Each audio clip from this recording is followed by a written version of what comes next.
Özbekistan Taşkent'ten herkese merhaba. Kısa bir iş için birkaç günlüğüne Özbekistan'a geldim. İşlerimi hallettikten sonra şöyle biraz dolaşayım dedim. Bu videoda şöyle Taşkent'i biraz göstereyim sizlere. Şu an Amir Timur, yani Emir Timur Meydanı'na gidiyorum. Az önce şöyle bir şey oldu. Taksiye bindim. Taksiye işte 100.000 som verdim. Eleman şey dedi, ya abi bozuk yok dedi. Ondan sonra bende de yok dedim. Hani birkaç alternatif falan önerdim.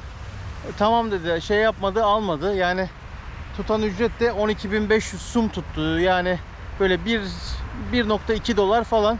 Yok abi benden olsun dedi. Bayağı şey yaptım. Hani ısrar ettim, bir yerde bozduralım. Yok yok helal olsun dedi. Çekti gitti ondan sonra. Ben de Allah razı olsun dedim, ne diyeyim. Neyse, şimdi şöyle bir park gibi bir yer var. Burası Amir Timur Hıyabanı.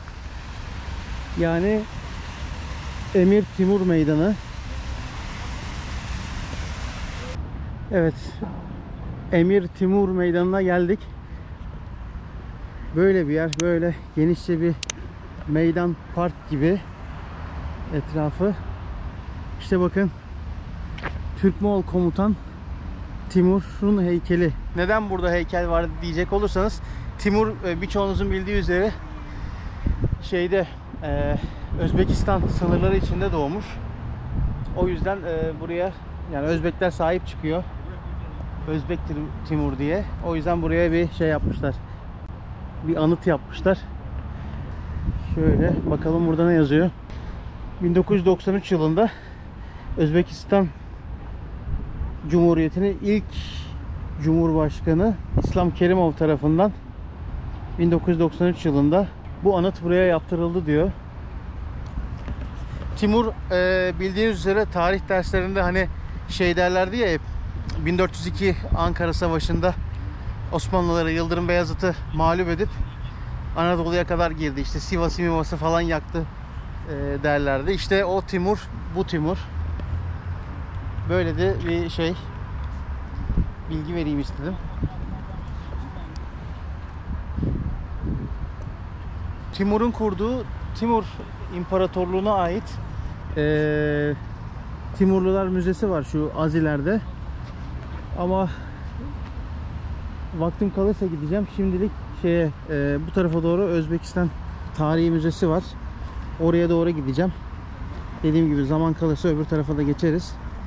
Şimdilik şöyle düz yürüyeyim bakayım. Bakın mesela şöyle çok güzel bir yürüyüş yolu var.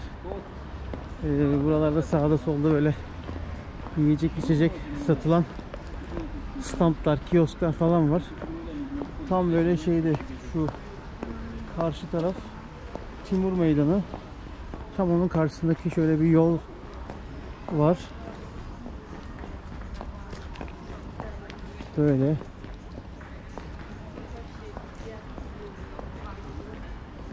Sanırım akşamları daha böyle şey oluyor. Buralar canlı oluyor. Gündüz pek bir aktivite yok. Ama yine de yürümesi güzel bir yer. Wi-Fi varmış burada. Taşkent'te bir şey daha dikkatimi çekti. Koca koca bir sürü şey var burada. Park var. Hepsi de birbirinden güzel. Tam böyle dinlenmelik. Bakar mısınız mesela şuraya? Şöyle bir bu kadar genişte az şeyde var. Şu ileride var.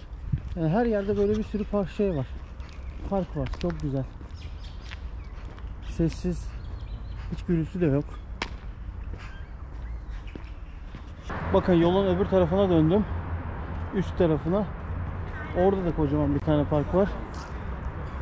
Güzel. Hatta şu ileride de var.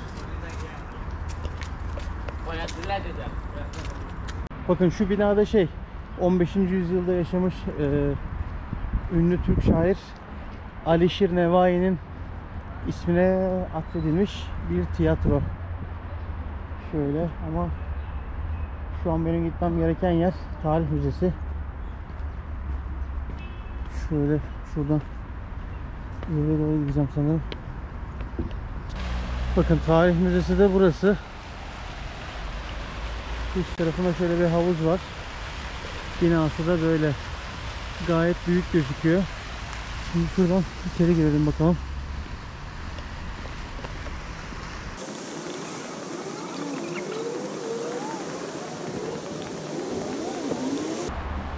Bak şu kapılara bakar mısınız ya? Ahşap herhalde. Çok güzel.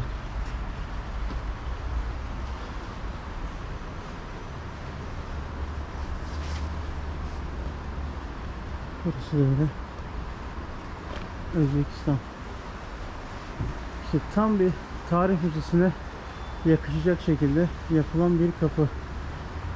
Gayet güzel ve sanatlı. Müzeden az önce çıktım.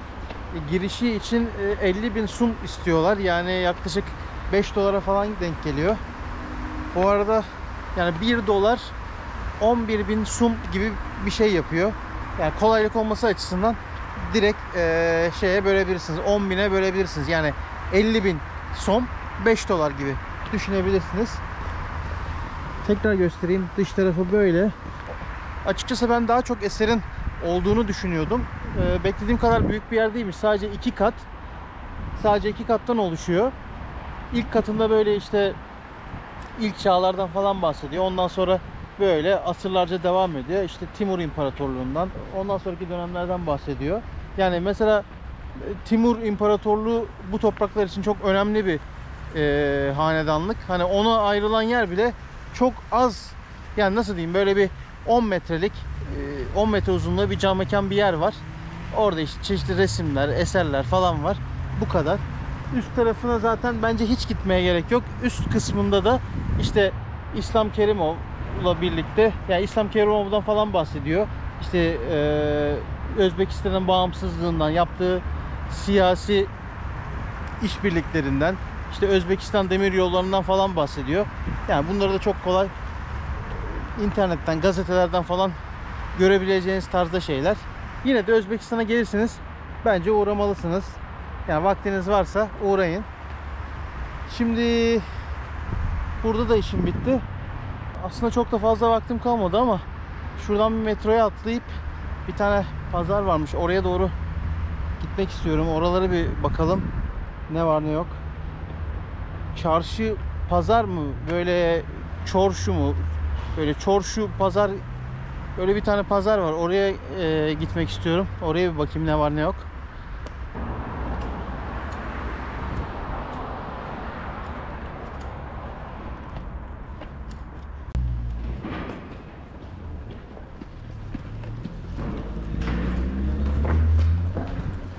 Şöyle bir kağıt veriyorlar.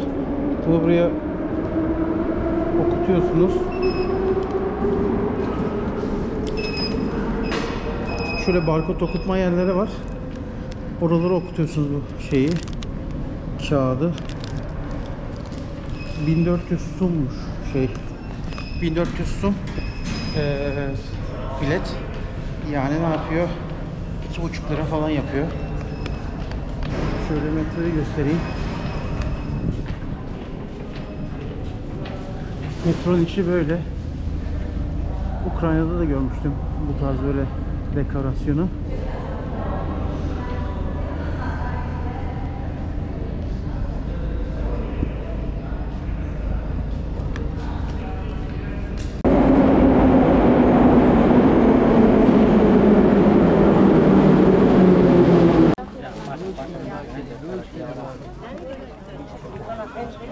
Bildiğin mahalle pazarı gibi.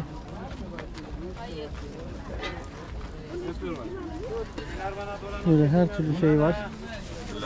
Bizim pazarlardan farksız.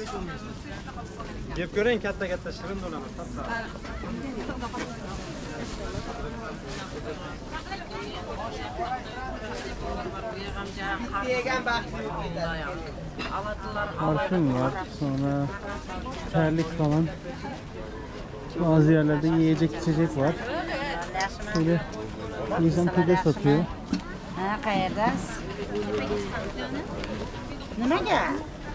Teyze kaç para? Kaç para? 7.000. İşte. Bir tane. Özüm gör kılamam, bundan satamam. Oturup fındık Ha? Pazarga çekelesi de.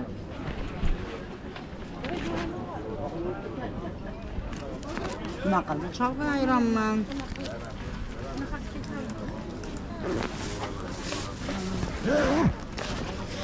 Sağ ol. Güzel koktu. Ne şöyle. Bildiğim böyle şey ya. Soğanlı pide gibi. Çok güzel. Oh, yandım. Sımsıcak. Şöyle. Fiyatı 7.000 som. Ya ne yapıyor? 0.7 dolar. İşte 12-13 lira falan.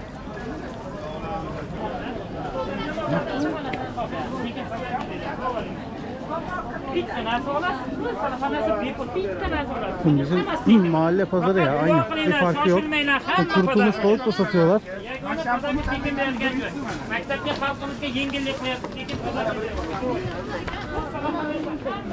Börek çörek tarzı şeyler de var. Yani karışık.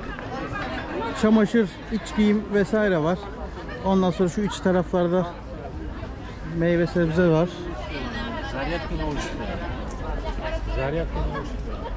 Böyle.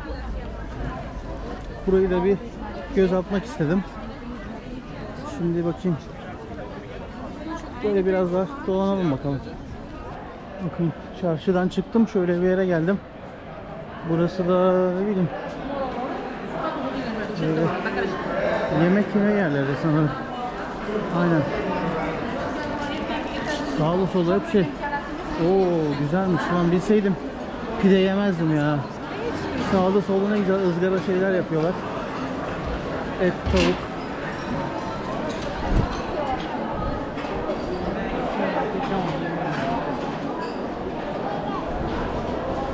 Evet. Özbekistan'a özgü şeyler, yemekler var burada. Bakın pilav var.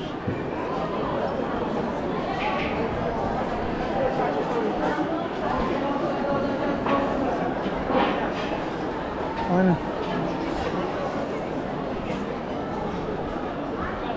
Ben de diyorum, bu et kokusu nereden geliyor? Meğer buradanmış.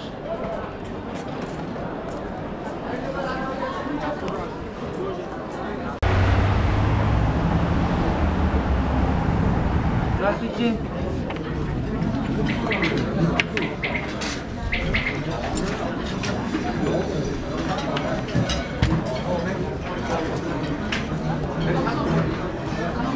Приятного аппетита. Evet, pilavlarımız da geldi. Şimdi at eti şu oluyor değil mi? Pilav, bu üstündeki normal et. Normal et. Bir tane şöyle sarma koydular. Kırlangıç yumurtası. Kırlangıç yumurtası, bu da normal tavuk yumurtası. O zaman önce tadına bakalım. Ha, pilavın içinde bu arada ne var? Şunlar ne oluyor? Havuç. Havuç. Başka şu ne? Nohut mu? Nohut. Fasulye mi? Fasulyeye benziyor bu. Şurada nohut var. Üzüm. Özbekli pilavının ismi aş diye geçiyor değil mi abi? Mocude.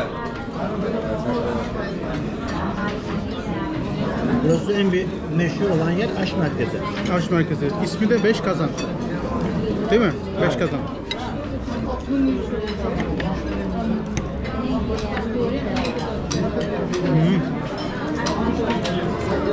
Gayet güzel. Neyse, biz pilavlarımızı gömelim. Sonra tekrar görüşürüz. İçeriği de çekerim. Nasıl olduğunu gösteririm. Herkese tekrar merhaba. Şimdi bir Özbek pilavı deneyelim dedik. Şöyle bir yere geldik. Buranın ismi Beş Kazan diye bir yer. Taşkent'teki en ünlü yermiş. Yani Özbek pilavı satan en ünlü yermiş. Burada pilavın ismine aş diyorlarmış. Oş diye yazılıyor. Aş diyorlarmış. Bakın hemen göstereyim. Şöyle koca koca kazanlarda yapıyorlar. Burada gerçi bitmiş pilav. Şu ileridekinde var biraz. Ondan sonra Hatta yakından göstereyim adamlara. Bakın şöyle pilav. Ahmetcan, ha, ukajonim, go'sht ve qoling. Ne var içinde? Şöyle et var. Ko'proq tayyorlab. Pilav var. Ondan sonra havuç, üzüm. Onlardan var. Ha, üzüm değil mi? Üzüm değil, burada yok. Havuç var, başka ne var? Sebze var, pilav var. Sebze var, pilav var. Bu normal dana eti mi, at mı? Bu qo'y. Ay değil, Qo'y. kuzu dana. Ha, kuzu dana. Karşı Kuzu dana. yapıyoruz. Kuzu dana. Qo'zi deydi, ha, turklar. Karşı, Ha, karşı. kuzu. Tamam. Qo'y qo'zi deydi bular. Kuzu değil, kuzu. Kuzu, koyun. Ke Muhammad, almashamiz. Tamam. Ataylar. Hadi kolay gelsin. Sağ ol. Sonra bakın. Şöyle pilavla birlikte şey getiriyorlar. Az önce gösterdim. Şöyle yumurta. Tavuk yumurtası. Öteki de bizim mi? Kırlangıç yumurtası. Sonra şeyle birlikte şöyle ekmeklerden yapıyorlar, getiriyorlar. Böyle poğaçaya benzer ekmekler var. Buralarda pişiriyorlar. Onlarla birlikte servis ediyorlar. Sonra şurada yine şunlar dana eti herhalde ya da koyun mu? Burada böyle ince ince kıyıyorlar. Şöyle buralarda kıyım yapıyorlar. Orada şurada pilavı dolduruyorlar. Burada da üzerine şeyleri, pilavları getiriyorlar. Buradan da kıymaları koyuyorlar, etleri koyuyorlar üstüne. O yuvarlak şey vardı, onu bilmiyorum gösterebilirim. O yuvarlak et olan at eti. Şu içeride yiyorsunuz. Şöyle hemen göstereyim. Az önce oturduğumuz yer. Bakın biz bile zor yer bulduk. Buralar hep şey, full. Biraz karanlık gözüküyor ama full. Ondan sonra yedikten sonra da şuradaki kasalarda ödeme yapıyorsunuz. Dediğim yerin de ismi 5 Kazan. Biz 2 tane Özbek pilavına ne verdik? Toplamda 109.000. Yani 10 dolar mı yapıyor? Aynen. 10 dolar yapıyor. Ne vardı içinde? İşte 2 tane pilav, bir tane komposto, bir tane kola, bir tane az önce gösterdiğim ekmeklerden vardı. Salata vardı. Bunların toplamını 10 dolar verdik 2 kişi için. Böyle. Tekrar göstereyim. Şöyle bir yer. Yani Özbek pilavı yemek istiyorsanız bence buraya kesinlikle gelmelisiniz. Zaten Taşkent'in en ünlü yeri burasıymış. Burada da Kudret abimiz var. Bizi bekliyor. Evet abi, hazırız. Gidebiliriz. Bakın size şeyden de bahsedeyim. Mesela Özbek dilinin Türkçe ile ne kadar benzer olduğunu göstermek istiyorum. Mesela şurada bir tane şey yapılıyor. Bir tadilat çalışması var. Bakın üstlenen kurum Taşkent Şehir Hakimliği. Yani Taşkent İl Valiliği gibi bir şey oluyor sanırım.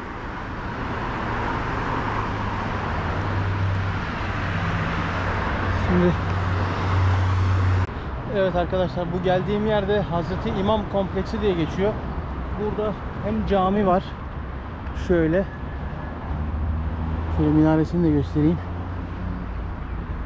Hem cami. Şimdi arka tarafı da göstereceğim. Arka tarafta da şey var. Medrese falan. Bir iki tane daha yapı var. Bakın şu güzelliğe bakar mısınız? İşte bu yapı Hazreti İmam Camii'ymiş. İki tarafında devasa minaresi var. Şöyle göstereyim.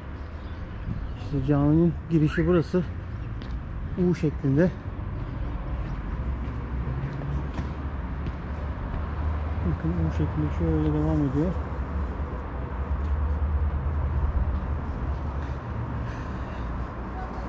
Fazla vaktim olmadığı için içeriye girmeyeceğim. Şu yan tarafından dolanıp medresenin olduğu tarafa gideceğiz. Yani bu gösterdiğim yer aslında mesela Taşkent deyince ilk akla gelen yer. Yani İlk gezilmesi gereken yerlerden biri burası. Taşkent'in simgesi diyebiliriz. Süslemeler gerçekten çok güzel.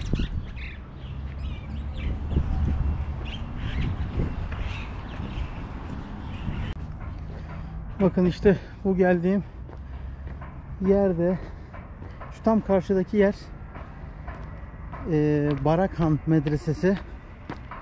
Bakın bu da Hazreti İmam Camii'nin diğer tarafı, yani arka tarafı.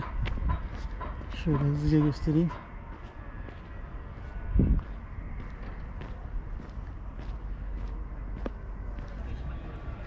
İşte Barakhan Medresesi de bu oluyor. Şu arkamda görmüş olduğunuz yine Taşkent'in simge yapılarından. Şöyle yine iki kubbesi var. Şöyle. Ve son olarak şunu da söyleyeyim. Bakın hemen şu şuradaki yapı, yani Hazreti İmam Camii ile Barakhan Medresesi'nin arasında kalan bir tane yapı var. Şu gördüğünüz Tilya Şeyh Camii'ymiş bu da. Özelliği şu. Bu gösterdiğim binanın içinde dünyadaki 3 orijinal Kur'an nüshasının bir tanesinin burada bulunmasıymış. Buranın özelliği o. Diğer ikisi de bir Topkapı Sarayı'nda, bir de Kahire'de bulunuyor. Üçüncüsü de burada. Şu an kapalı sanırım. Evet. Taşkent'te böyle arkadaşlar. Videoyu burada kapatıyorum. Gezeceğim yerler bitti. Kısa süre içinde elimden geldiği kadar gezilebilecek yerleri gezmeye, size göstermeye çalıştım. Şimdi biraz sonra havalimanına gideceğim. O yüzden Taşkent'ten şimdilik bu kadar. Umarım keyifli bir video olmuştur. Kendinize iyi bakın. Görüşürüz.